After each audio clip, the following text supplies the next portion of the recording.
Queridos irmãos, então, continuando os nossos vídeos do curso de novos membros, lembrando que nós terminamos a etapa bíblica, respondendo a pergunta o que cremos, e hoje nós queremos começar uma nova etapa, a etapa prática, falando da conversão. Vocês lembram que quando mencionamos a obra do Espírito Santo, nós dissemos que é ele quem aplica a salvação.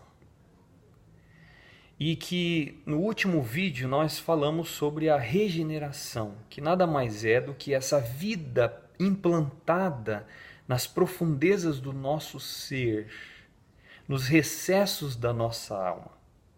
E, portanto, é algo que acontece sem que a gente esteja consciente. É algo que acontece no profundo do nosso ser. Mas uma vez que isso é operado ali pelo Espírito Santo, passa a se desencadear como resultado da regeneração, dessa vida nova implantada no nosso ser, a conversão. E o que é a conversão? A conversão significa que a pessoa deixa aquela velha maneira de viver e ela passa agora a uma nova vida. A palavra conversão, ela significa uma mudança de curso. Significa que você estava indo para uma direção e de repente há uma reviravolta, há um retorno, há uma mudança de rumo, de curso na sua vida. Isso é conversão. E como é que ela ocorre?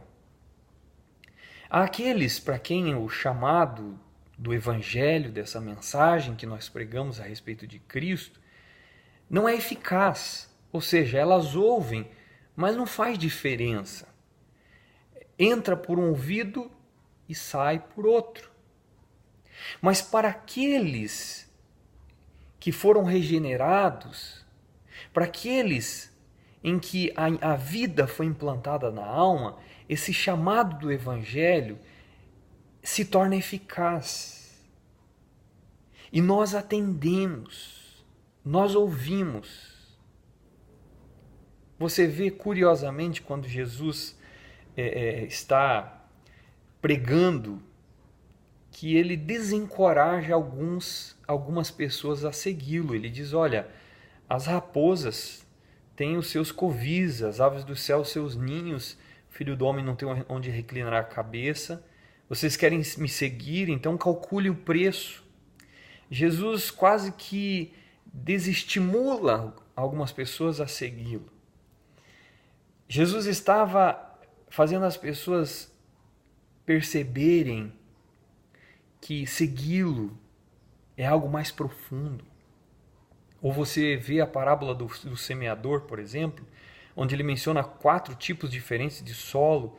O primeiro à beira do caminho, que a ave do céu arrebata o que foi semeado, Satanás tira a palavra que foi semeada. O segundo tipo de solo, que é o solo rochoso, que não tem raiz em si mesmo, brota sim, mas em vindo o sol, em vindo as dificuldades, abandona, seca, morre. O terceiro tipo de solo, coberto de espinhos, brota, vai crescendo, mas os cuidados do mundo, a fascinação das riquezas sufocam a palavra.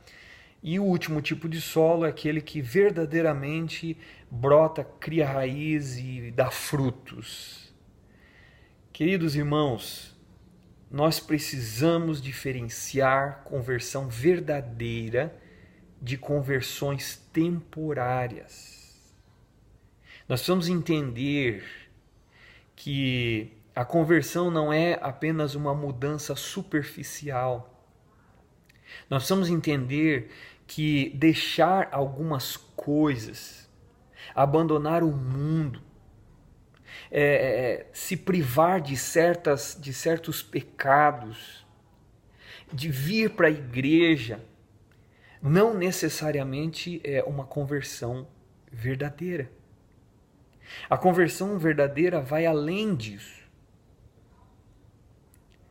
A conversão verdadeira, ela envolve duas coisas que são inegociáveis, que nós vamos estar explicando nos próximos vídeos. A primeira coisa que constitui a conversão é o que nós chamamos de arrependimento. A consciência dos nossos pecados, arrependimento verdadeiro profundo. E a segunda coisa que caracteriza a conversão é a fé. A fé salvadora em Cristo. Paulo sempre dizia que nunca deixou de pregar para os irmãos o arrependimento para com Deus e a fé no Senhor Jesus Cristo. Essas duas coisas juntas constituem a conversão. Agora, existem outros aspectos que são variáveis, são negociáveis.